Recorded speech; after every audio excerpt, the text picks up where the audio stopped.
უკრაინაში ომის ბოლო 3 წლის განმავლობაში ომის მთავარი გარდაქმნა იყო მოგრძალებული FPV დრონი. უკრაინამ $500 კვადროკოპტერი ფრონტის ხაზზე ერთ-ერთ ყველაზე საშიში იარაღად აქცია და დედამიწის ყველა მთავარი სამხედრო ძალა ბოლო 2 წელია ცდილობს დაეწიოს მათ, მაგრამ შეერთებული შტატები აღარ უყურებს მხოლოდ გვერდიდან. ამის ნაცვლად მან დაიწყო ამ ყველაფრის აქტიურად შემოტანა. ეს მოიცავს ტაქტიკას, დოქტრინას, წარმოების მეთოდიკას და ზოგ შემთხვევაში თავად დრონების კომპანიებს და იმ ადამიანებს, რომლებმაც ეს ომის სტილი დონბასის სანგრებში შექმნეს. მაგრამ თუ ცოტა უფრო ღრმად ჩავხედავთ, შეერთებული შტატები უბრალოდ არ აკოპირებს უკრაინის ნამუშევარს. არამედ იღებს უკრაინის გენიალურ იდეას და მასზე კიდევ უფრო უკეთეს ხნის. მოდით დავიწყოთ იქიდან, სადაც ეს ყველაფერი დაიწყო. რადგან ვერ შევძლეთ გავიგოთ, რას აკეთებს ახლა აშშ. თუ არ გავიგეთ, რა იყო ის, რის გამოგონებაც უკრაინას პირველად მოუწია. როდესაც რუსეთი 2022 წელს საზღვარს გადმოვიდა, უკრაინას არ ჰქონდა საარტილერიო მარაგები, საჰაერო ძალები ან ჯავშან ტექნიკის ფორმირებები, რომ რუსეთს სიმეტრიულად დაპირისპირებოდა. რაც უკრაინას ჰქონდა, იყო სასუწარკვეთილი, დეცენტრალიზებული, განსაკუთრებით კრეატიული სამოქალაქო ტექნოლოგიური კულტურა და სასტრაფო საჭიროება, რომ რუსი ჯარისკაცები გადაადგილების ეშინოდათ. პასუხი იყო პირველი პირის ხედვის, ანუ FPV დრონები. ისეთი, რომლებსაც ჰობისტები ეზოში დაბკოლებების გადალახვისთვის იღენებდნენ, ან ქორწილის ფოტოებისთვის. როგორც კი კვადროკოპტერს ქობინას მიამაგრებდა რამდენიმე კილომეტრით უკან, სანგარში მყოფ ჯარისკაცს ვიდეოს ათვალეს დაახურებ, მოულოდნელად გაქვს ზუსტი მართვადი საბრძოლო მასალა, რომელიც ბევრად იაფია ვიდრე სხვა იარაღების უმეტესობა. და ეს იარაღი შეიძლება იპოვოს და შესაძლოა გაანადგუროს კიდეც ტანკი ხეების ხაზის მიღმა. და ომის ეკონომიკა, სადაც დრონები დომინირებენ, პირდაპირ გავლენას ახდენდა პენტაგონის შიგნით მიმდინარე საუბარს. 2025 წლის აპრილისთვის ზოგიერთი შეფასებით, დრონები პასუხისმგებელნი იყვნენ რუსული დანაკარგების 80%-ზე. ფრონტის ზოგიერთ მონაკვეთში ეს მაჩვენებელი 90%-მდე იზრდება. ეს ნიშნავს, რომ 10-დან 9 ტექნიკის დაკარგვა პირდაპირ დრონების გამო ხდება. თანამედროვე საბრძოლო ველზე პრაქტიკულად აღარ დარჩა ადგილი, სადაც დამალვა შეიძლება. ყოველი გზა, ყოველი ხის ზოლი, ყოველი თავმოყრის ადგილი კონტროლდება პატარა, იაფი და შეიარაღებული მოწყობილობით. რა თქმა უნდა, უკრაინა ერთადერთი ქვეყანა არ არის, რომელსაც დრონების სტაბილური მარაგი აქვს, რადგან რუსეთმაც მოელკო და ზოგ შემთხვევაში დრონების ომში მნიშვნელოვანი პროგრესი აჩვენა. რუსული FPV და kamikadze სტილის დრონები ანადგურებენ დასავლურ ტანკებს, განსაკუთრებით Leopard 2A6, რომელიც პირდაპირ შეედრება ამერიკის M1 Abrams ომის პირველ წელს. უკრაინული ტანკების, მათ შორის Leopard-ების დანაკარგები, ძირითადად დრონების ომს მიეწერებოდა. ეს მიუთითებს იმაზე, რომ არც ერთი მხარე ნამდვილად არ იყო დაცული თავისი ყველაზე გამძლე სტრუქტურების, ან იარაღის, იაფფასიანი და ადვილად შესაძლებელი დრონებით განადგურებისგან. მაგრამ უკრაინა არ გაჩერებულა მხოლოდ დრონების გარშემო იმპროვიზაციით. მან ამ იდეის გარშემო მთელი ინდუსტრიული და ბიუროკრატიული ეკოსისტემა შექმნა. და შეიძლება ითქვას, რომ ეს ეკოსისტემა თვითონ დრონებზე უფრო მნიშვნელოვანი ექსპორტია. უკრაინის ციფრული ტრანსფორმაციის სამინისტრო მართავს პლატფორმას სახელად Brave One, რომელიც ფაქტობრივად ციფრული ბაზარია, სადაც წინა ხაზის მეთაურებს შეუძლიათ ასობით დრონის მოდელი დაათვალიერონ და აღჭურვილობა შეუკვეთონ ისე, როგორც Amazon-ზე უკვეთავ რამეს. მიწოდებით სულ რაღაც ერთ კვირაში. უკრაინული დრონების დანაყოფები შემდეგ კამერაზე აფიქსირებენ თავიანთ დარტყმებს და იღებენ ქულებს იმის მიხედვით, თუ რა ღირებულების ობიექტებს გაანადგურებენ. შემდეგ კი ამ ქულებს იყენებენ, რათა იმავე ბაზარზე უფრო თანამედროვე დრონები მიიღონ. დაზიანებულ დანაყოფებს შეუძლიათ საგანგებო შეკეთება წინა ხაზის სახელოსნოებში რამდენიმე საათში მიიღონ. მაშინ როცა ტრადიციული სამხედრო მომარაგების ჯაჭვით ამას კვირები დასჭირდებოდა. შემდეგ მოხდა დარტყმა, რომელმაც მთელი მსოფლიო აიძულა უკრაინის დრონების პროგრამა სტრატეგიული იარაღად აღეკვა და არაუბრალოდ ბრძოლის ველის შემაწუხებელ საშუალებად. 2025 წლის ივნისში უკრაინამ დაბალბიუჯეტიანი FPV დრონების ჯგუფი რუსეთში ღრმად შეაპარა. სამოქალაქო სატვირთო კონტეინერების სახურავებში დამალული, შემდეგ ისინი დისტანციურად გაუშვეს რუსეთის 5 ავიაბაზაზე ოპერაცია ობობის ქსელის ფარგლებში. უკრაინელი ოფიციალური პირების თქმით, იერიშში გამოყენებული იქნა 117-მდე დრონი და დაზიანდა 41 თვითმფრინავი, მათ შორის 2.95 და 2.22 სტრატეგიული ბომბდამშენი. ეს არის რუსეთის ყველაზე ძვირადღირებული და რთულად შესაძლებელი სამხედრო რესურსები. ზარალი $7 მილიარდად შეფასდა. რეალური ზიანის მასშტაბის მიუხედავად, გზავნილი და შედეგები ნათელი. იაფფასიანი დრონები ეხლა უკვე საფრთხეს უქმნიან სტრატეგიულ ობიექტებს 1000 კილომეტრის დაშორებით ნებისმიერი ფრონტის ხაზიდან. ისე რომ არც ერთი პილოტირებადი თვითმფრინავი არ კვეთს საზღვარს. რუსეთი იძულებული გახდა სწრაფად შეეცვალა სტრატეგია თავისი შორეული ბაზების დასაცავად. ზოგ შემთხვევაში თვითმფრინავებზე საბურავების დადებით, რათა ისინი ნაკლებად შესამჩნევი ყოფილიყო სატელიტური სურათებიდან. და ეს აღარ დარჩა მხოლოდ უკრაინისა და რუსეთის კონფლიქტად, რადგან ტაქტიკები გავრცელდა სხვა დიდ კონფლიქტზეც, რომელიც ერთდროულად მიმდინარეობს. Le Guardian-მა 2026 წლის მაისში გავრცელა ინფორმაცია, რომ ჰეზბოლამ ლიბანში დანერგა ოპტიკურ ბოჭკოვანი FP დრონები, ცალსახად მოარგო უკრაინაში პირველად დანერგილი მეთოდები, რათა გაევლო ისრაელის ელექტრონული ომის სისტემები, ერთ-ერთი ყველაზე დახვეწილი ჩახშობის გარემო პლანეტაზე. როდესაც აშშ-მ დაიწყო საკუთარი კონფლიქტი ირანთან თებერვლის ბოლოს, თეირანმა რეგიონის მასშტაბით დრონების ზალპებით უპასუხა, ხოლო ამერიკულმა და მოკავშირე ძალებმა ბევრი მათგანი ჩამოაგდეს. მაგრამ თავდასხმების მასშტაბმა ნათლად აჩვენა, რამდენად რთული და ძვირადღირებულია იაფი. მასობრივად წარმოებული სისტემებისგან დაცვა ძვირადღირებული და დახვეწილი ჩამოგდების საშუალებებით. პრობლემა ისაა, რომ აშშ-ის მიერ ადრე გამოყენებული იარაღი საომარი მზადყოფნის, ოპერაციული შესაძლებლობებისა და ძალის დემონსტრირების თვალსაზრისით უკიდურესად ეფექტური იყო, მაგრამ ხარჯთეფექტური არ იყო. ავიღოთ აშშ-ის ყველაზე გამორჩეული გრძელდისტანციური დრონი. 2026 წლის ივლისისთვის აშშ-ის ოფიციალური პირების თქმით, ირანში ჩატარებული ოპერაციების შედეგად 30-ზე მეტი Reaper MQ-9 ტიპის დრონი განადგურდა. ბოლო ინფორმაციით, თითოეული ასეთი დრონის ღირებულება დაახლოებით $16 მილიონ შეადგენდა. როდესაც ისინი დაბალფასიან ერთჯერად დრონებს უპირისპირდებიანდებიან, ძალის ბალანსი იხრება იმ იარაღის სასარგებლოდ, რომელსაც მტრისკენ ისვრი და აღარ გაწუხებს. უსაფრთხოა თუ არა შენი ინვესტიცია. სწორედ ეს არის მთავარი განსხვავება იმაში, თუ როგორ მართავენ აშშ და უკრაინა პროცესებს თავიანთ კონფლიქტებში. მაგრამ როგორც ცვლის აშშ ყველაფერს ასე მოულოდნელად. დავიწყოთ დოქტრინით. რადგან აშშ-ის არმია 10 წლეულების განმავლობაში ჩამოყალიბებულ საკუთარ წესებს ანგრევს. არმიის შტაბის უფროსმა გენერალმა რენდი ჯორჯმა 2025 წელს კონგრესს უთხრა, რომ ტექნოლოგია იმდენად სწრაფად ვითარდება, რომ აღარ შეიძლება იმ დიდი შესყიდვების პროგრამებზე დაყრდნობა, რომელთა შემუშავებასაც წლები სჭირდება და შეიძლება უკვე მოძველებული იყოს, როცა ისინი ჯარში შევშევ. ომის მდივანმა პიტ ჰექსეტმა ასევე ხელი მოაწელა დირექტივას 2025 წლის ივლისში, რომელიც ავალდებულებს, რომ 2026 წლის ბოლომდე არმიის ყველა რაზმი იყოს აღჭურვილი უპილოტო სისტემებით. და მან არ დამალა მიზეზი თუ რატო იყო პენტაგონი აქამდე ნელი. წერილში აღნიშნა, რომ დრონების ტექნოლოგია ერთი თაობის განმავლობაში ყველაზე დიდი სამხედრო წინსვლაა. იმ დროისთვის ზოგიერთი მცირე მასშტაბის ცვლილება უკვე ხორციელდებოდა. 2025 წლის იანვარში არმიის მესამე ბრიგადა, მეათე მთის დივიზია გამოიყენა 144 ექსპერიმენტული დრონი გერმანიაში სწავლებაზე, რაც უფრო მეტია, ვიდრე რომელიმე დანაყოფს ოდესმე მიუტანია წვრთნაზე. ასევე ჩამოაყალიბა 3 80-კაციანი დამტყმელი ასეული, რომლებიც ბატალიონების წინ ოპერირებისთვის იყო განკუთვნილი. თითოეული მათგანი შედგებოდა სადაზვერო ოცეულის, ნაღმხორცნიანი ოცეულის და სპეციალური დრონების ოცეულისგან, რომლებიც მართავდნენ სადაზვერო დრონებს, ბარაჟირებად საბრძოლო მასალებს და ანტიდრონულ სისტემებს. დანაყოფებისთვის რეკომენდებულია ანდურელის Ghost დრონების გამოყენება, რომლებიც საათზე მეტხანს შეუძლიათ აერში დარჩენა. ასევე PWC-100 სადაზვერო სისტემების გამოყენება და Switchblade 600 ბარაჟირებადი საბრძოლო მასალები, რომლებსაც იგივე საბრძოლო ნაწილი აქვთ, რაც Javelin-ის ტანკსაწინააღმდეგო რაკეტას. ამავე დროს 101 საჰაერო სადესანტო დივიზიის ჯარისკაცები მართავენ დრონებს, რომლებიც სამგანზომილებიანი ბეჭდვით დამზადებული ნაწილებითაა აწყობილი. ხოლო მე-10 მთის დივიზიის ჯარისკაცები თავიანთ ზურჩანთებში Skydio XX2D სისტემებს ატარებენ. არმიამ ასევე შექმნა თავისი პირველი ოფიციალური დრონების კურსი Fort Rugerში, რომელიც ახლა ცნობილია როგორც Fort Novoseli. 2025 წლის აგვისტოში. სამკვირიანი პროგრამა, რომელიც აერთიანებს 20-დან 25 საათამდე ვიდეო თამაშის სტილის, სიმულატორზე ფრენას და პრაქტიკულ წვრთნას რეალურ სისტემებს. ასევე ტარდება სწავლება 3D ბეჭდვასა და CAD დიზაინში. რადგან ამ მოწყობილობების წყობაში შენარჩუნება მოითხოვს ნაწილების ადგილზე დამზადების უნარს. კურსის დირექტორმა კაპიტანმა რეიჩელ მარტინმა ამას უბრალოდ ჩამორჩენის დაძლევის მცდელობა უწოდა. და აღნიშნა, რომ აშშ-ში ამ სფეროში გლობალურად ჩამორჩებოდა. და ეს იყო აგრესიული მცდელობა ამ ჩამორჩენის აღმოსაფხვრელად. ამასთანავე არმიის მდივანმა დანიელ დრისკოლმა აღნიშნა, რომ ბატალიონებმა უნდა გახდნენ უფრო კომპაქტურები და აღარ გადაინაცვლონ წინა ხაზზე ისე შორს როგორც ადრე. იმიტომ რომ ის სიმჭიდროვე, რაც უკრაინა მაჩვენა, ნიშნავს, რომ $10 მილიონი ღირებულების ტანკი შეიძლება აღმოაჩინოს და გაანადგუროს რაღაცამ, რომლის ფასიც მეორად მანქანაზე ნაკლებია.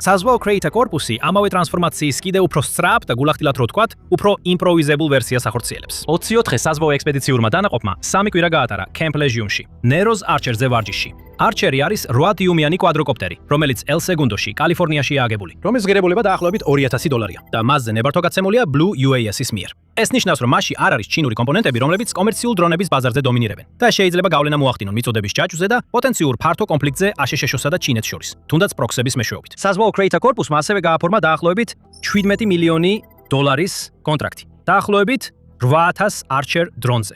მაგრამ ეს სამკვირიანი ინტენსიური ბანაკი ასევე მიუთითებს იმაზე, თუ რამდენად სჭირდება აშშ-ს არსებულ მოთამაშეებს დაეწიოს. რუსეთსა და ირანს წლები აქვს ამ ხელობის სრულყოფისთვის რეალურ საბრძოლო პირობებში. საზღვაო ქვეითთა კორპუსი ცდილობს ეს პროცესი 3 კვირაში ჩაადიოს, რადგან ალტერნატივაა სათქვეითების საზღვაო ქვეითების გაგზავნა, რომელსაც საერთოდ არ ექნებათ პასუხი იმ საფრთხეზე, რომელსაც ახლა ყველა მოწინააღმდეგე ავტომატურად იყენებს. ეხლა კი აქ ჩნდება რაოდენობის პრობლემა, რადგან საზღვაო ქვეითებისა და ჯარისკაცების დრონების მართვაზე მომზადებას აზრი არ აქვს თუ საკმარისი დრონები არ არის გასაცემად. თავდაცვის დეპარტამენტმა მიზნად დაისახა 2026 წლის ბოლომდე 10,000-ობით FPV დრონის შეიარაღებაში შეყვანა. შედარებისთვის, ჩინეთსა და რუსეთს წელიწადში მილიონების წარმოება შეუძლიათ, მაგრამ დიდი განსხვავებაა დაგეგმილი დრონების რაოდენობასა და მათ სამართავად საჭირო ადამიანურ რესურსსა და მომზადებას შორის. თუ ხვალ საზღვაო ქვეითებს მილიონობით დრონს გადასცემდით, ყველა რამდენიმე ათასის გარდა თაროზე დარჩებოდა მხოლოდ იმიტომ, რომ ჯერ საკმარისი საზღვაო ქვეითი არ არის მომზადებული მათი სამართავად. პენტაგონმა ამ ბარიერზე პასუხად ორივე პრობლემის ერთდროულად დაფინანსება გადაწყვიტა. არმიამ გამოაცხადა გეგმა, რომ მომდევნო 2-3 წელიწადში შეიძინოს მინიმუმ 1 მილიონი დრონი. დრონების დომინირების პროგრამამ ჩაატარა თავისი პირველი შეფასების ეტაპი, რომელსაც მეტსახელად გონთლეტი ეწოდა. Fort Benningში, თებერვალში, მიზნად ისახავდა 340,000 მცირე საბრძოლო დრონის განთავსებას საბრძოლო დანაყოფებში 2027 წლის ბოლომდე. და 2027 ფინანსური წლის პენტაგონის ბიუჯეტის მოთხოვნამ გამოყო 75 მილიარდი დოლარი დრონებისა და ანტიდრონული სისტემებისთვის, საიდანაც 54.6 მილიარდი დოლარი გაივლის თავდაცვის ავტონომიური სამუშაო ჯგუფის მეშვეობით. ეს აღარ არის საპილოტე პროგრამა. ეს არის პენტაგონის მცდელობა რამდენიმე წელიწადში. იმ ტიპის დრონების ინდუსტრიული ბაზა, რომელიც უკრაინამ სუფთა აუცილებლობის გამო ერთ ზამთარში შექმნა, და მიუხედავად იმისა, რომ ფული მნიშვნელოვანია, უკრაინა მაინც ბევრად უფრო ღირებული რამე. მაგრამ სანამ ამაზე გადავიდოდეთ, დარწმუნდით, რომ გამოწერილი გაქვს სამხედრო შოუ, რათა მიიღოთ უახლესი ინფორმაცია უკრაინის ომის, გლობალური გეოპოლიტიკური და სამხედრო მოვლენების შესახებ. უკრაინას აქვს ინფორმაცია იმის შესახებ, თუ როგორ მუშაობს დრონები. ზუსტად, რომელი სისტემების წინააღმდეგ არიან ისინი ყველაზე ეფექტურები და წლების რეალური საბრძოლო სტატისტიკა და ვიდეო მასალა, რაც ამ ყველაფერს ამხარებს. ჰექსეთმა სენატს განუცხადა, რომ პირადად დაამტკიცა დამატებითი ამერიკელი პერსონალის ყოფნა უკრაინაში, სპეციალურად იმისთვის, რომ შეისწავლონ დრონების საბრძოლო ველი, როგორც შეტევის, ასევე თავდაცვის მხრივ. სახელმწიფო მდივანმა მარკო რუბიომ კიდევ უფრო შორს წავიდა Fox News-თან ინტერვიუში და უკრაინის შეიარაღებული ძალები ევროპაში ყველაზე ძლიერ და მძლავრ არმიად მოიხსენია. ახალი ტაქტიკებისა და მეთოდების საფუძველზე, რომლებიც შეიქმნა ეგზისტენციალური ომის ზეწოლის ქვეშ.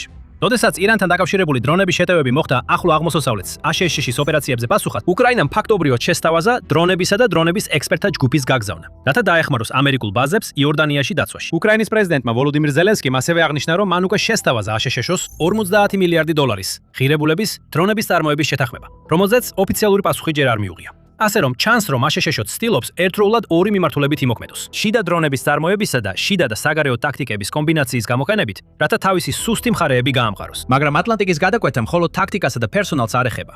მიუხედავად იმისა, რომ აშშ-ს მთავრობამ ოფიციალური დრონების წარმოების შეთანხმებები უკრაინის მთავრობასთან არ გააფორმა, უკრაინულმა დრონების კომპანიებმა ამერიკის მიწაზე საქმიანობის დაწყება დაიწყეს. F-Drones, უკრაინული მწარმოებელი, რომელიც 2023 წელს დაარსდა და უკრაინის ძალებისთვის ერთ-ერთ მთავარ მომწოდებლად იქცა. ამგვარად ის გახდა პირველი უკრაინული კომპანია, რომელსაც უკრაინის მთავრობამ მისცა უფლება სამხედრო დრონების სისტემების შეერთებულ შტატებში გაეტანა. თავისი ამერიკული ფილიალის Ukrainian Defense Drones-ის მეშვეობით, კომპანია ჰოლანდში, ოჰაიოში, თავის პირველ ამერიკულ ქარხანას აშენებს. ეს ინვესტიცია პირდაპირ არის მხარდაჭერილი პენტაგონის კონტრაქტით. თავდაცვის დეპარტამენტის დრონების დომინირების პროგრამის ფარგლებში საწყისი 2000 FPV დრონის შეკვეთით. მთავარი იარაღი აქ არის F-Drones-ის F-ATS დარტყმის დრონი, რომელიც საბრძოლო პირობებში უკრაინაში გამოცადა და შემდეგ დრონების დომინირების შეფასების პირველ ფაზაში მე-6 ადგილი დაიკავა. კომპანია ასევე შემოაქვს თავისი F-7-ის ანტიდრონული ინტერსეპტორი. სისტემა, რომელიც შექმნილია ირანული შაჰიდის იაფფასიანი კამიკაძე დრონების დასადევნად და გასანადგურებლად. იგივე იარაღების ოჯახი, რომელმაც მარტში საუდის არაბეთში ამერიკული თვითმფრინავები მიწაზე გაანადგურა. F-Drones ასევე არის ერთ-ერთი იმ 48 კომპანიიდან, რომლებიც დრონების დომინირების პროგრამის მეორე ფაზაში მონაწილეობენ. რომის შედეგადაც მოსალოდნელია, რომ 10 იმდე გამარჯვებული გამოლინდება და პენტაგონმა შეიძლება კიდევ 60,000 დრონი შეიძინოს, მაგრამ ეს მაინც ახალბედური მაჩვენებლებია.